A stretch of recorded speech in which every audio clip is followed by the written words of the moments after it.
Presenting the report about the American Apostolic Women Religious here in Rome, after having worked here for many years, was rather amazing. It's a bit like the providence of God. I never would have expected to be back here, much less participating in a press conference that presented the report on the Apostolic Visitation, which had just barely been announced when I was leaving the office. So I have to say it's a very positive experience for me. The years working here were good. It's nice to be back and to be able to be a part of this very positive moment of presenting the results of the Apostolic Visitation in the United States. The report, of course, is directed to all women religious in the United States. As president of LCWR, I'm here together with Mother Agnes Mary to receive the report, so to speak.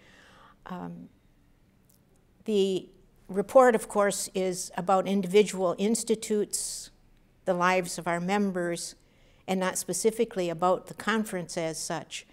But I believe it's going to be received very positively and with gratitude by the conference as well.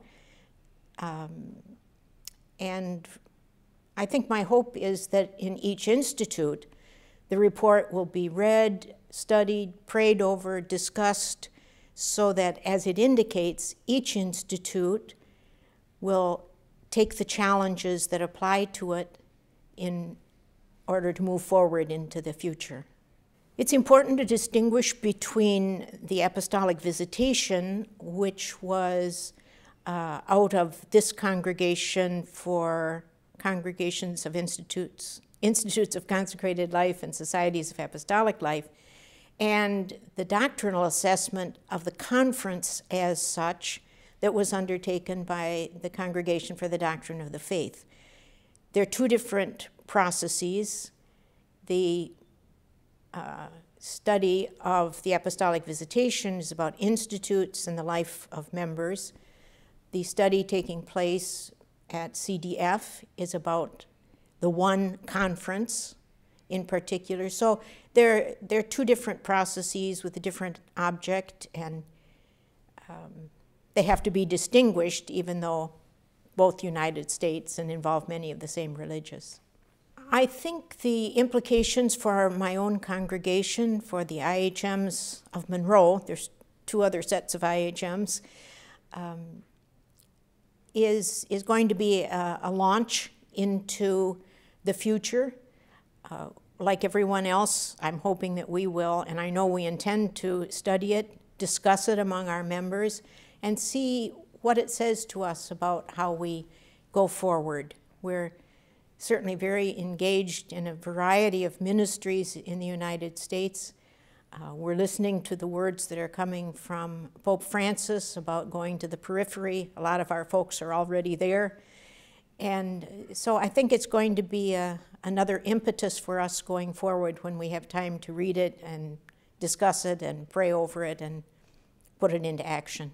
Well, there's a lot of comment in the air about newness since Pope Francis has been elected. I have to say I've had great admiration for each of the pontiffs that I've worked under, very far under, not directly dealing with the popes, but I've had great respect and think we've received great gifts from each one of them. But there is a lot of talk about newness in the air. I think the thing that really makes me happy in particular about Pope Francis is the constant urging to be joyful. Yesterday he was doing with the children in the Angelus message, and you know, it's the day that they bless the infant figure from the presepio, the manger scene, and they let off balloons and they were cheering, but he kept teaching the children a little refrain about where there is Jesus, joy will be at home. And we need the message, our world needs the message of the joy of the gospel.